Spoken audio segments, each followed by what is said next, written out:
Sejarah berdirinya negara Israel memang menjadi gerbang kesengsaraan bagi umat Islam di Palestina.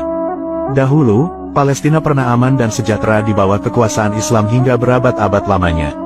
Namun setelah runtuhnya Kekhalifahan Utsmani, maka orang-orang Barat dan Yahudi mulai mencaplok dan menjajah wilayah kekuasaan Islam. Pada tahun 1917 Masehi, Inggris berhasil menjajah wilayah selatan dan tengah Palestina hingga kemudian menjajah wilayah lainnya. Menyedihkannya lagi, Menteri Luar Negeri Inggris Lord Balfour menjanjikan kepada kaum Yahudi akan memberikan tanah Palestina kepada mereka untuk ditempati dan dijadikan negara. Kemudian, terjadilah perjanjian Balfour yang berisi perjanjian penyerahan Palestina kepada Zionis. Inggris kemudian menganjurkan bangsa Yahudi untuk berimigrasi besar-besaran dari Eropa ke Palestina. Awalnya ada 55.000 orang Yahudi menetap di Palestina yang jumlahnya 8% dari seluruh populasi penduduk Palestina. Populasi orang-orang Yahudi terus mengalami peningkatan yang signifikan setiap tahunnya. Mereka kemudian mulai membeli tanah-tanah Palestina melalui agen-agen gelap. Padahal dahulu pada masa Kekhalifahan Utsmani, orang-orang Yahudi dilarang untuk membeli tanah-tanah di Palestina karena nantinya dikhawatirkan dapat menyingkirkan penduduk Muslim yang tinggal di sana.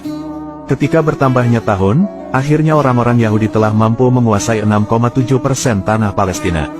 Di samping itu Inggris yang awalnya menjajah Palestina, kemudian mulai meninggalkan wilayah Palestina setelah PBB atau Persatuan Bangsa-Bangsa mengeluarkan resolusi nomor 181. Peristiwa ini terjadi pada tanggal 6 September tahun 1947. Isi dari resolusi PBB itu adalah membagi wilayah Palestina menjadi dua bagian, yaitu wilayah Arab dan wilayah Yahudi. Peristiwa itu kemudian disambut baik oleh orang-orang Yahudi, namun ditolak mentah-mentah oleh negara-negara Arab. Setelah puncak Perang Dunia Kedua, orang-orang Yahudi dari berbagai belahan dunia mulai pergi ke Yerusalem, Palestina. Apalagi setelah terjadinya pembantaian besar-besaran 6 juta Yahudi di Eropa, kemudian terjadilah gelombang imigrasi kaum Yahudi dari Eropa ke Palestina secara besar-besaran. Hingga pada tahun 1948, jumlah orang-orang Yahudi di Palestina berjumlah 650.000 orang. Padahal penduduk Palestina waktu itu hanya berjumlah 2 jutaan orang. Hal ini menjadi gambaran akan begitu besarnya gelombang imigran Yahudi, di mana jumlah mereka adalah sekitar 30% dari jumlah penduduk Palestina. Setelah kepergian penjajah Inggris dari tanah Palestina, kemudian orang-orang Zionis Yahudi menghimpun kekuatan untuk mendirikan negara Israel. Aksi Yahudi Israel ini kemudian ditolak mentah-mentah oleh negara-negara Arab. Meskipun begitu, Zionis Israel tidak takut dengan segala ancaman yang akan datang. Hal ini dikarenakan Zionis Israel sudah memiliki kekuatan militer yang cukup tangguh. Kemudian pada tanggal 14 Mei tahun 1948, para petinggi Zionis Israel lantas mendeklarasikan berdirinya negara Israel. Para tentara Zionis siap berperang melawan musuh demi mempertahankan tanah yang dijanjikan Tuhan mereka. Berdirinya negara Israel lantas memicu respon penolakan dari negara-negara Arab. Hal ini kemudian menyebabkan muncullah perang Arab-Israel yang sangat mengerikan. Namun, Israel tidak takut menghadapi tentara Arab. Hal ini dikarenakan Israel telah memiliki persenjataan dan tentara yang kuat. Waktu itu, Israel telah memiliki 70.000 tentara dengan persenjataan yang kuat.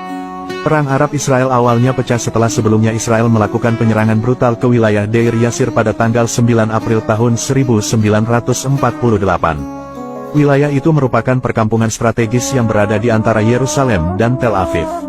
Ada sekitar 254 orang yang dibantai waktu itu. Hal ini kemudian memancing reaksi bangsa-bangsa Arab untuk membantu dan mendukung perjuangan rakyat Palestina.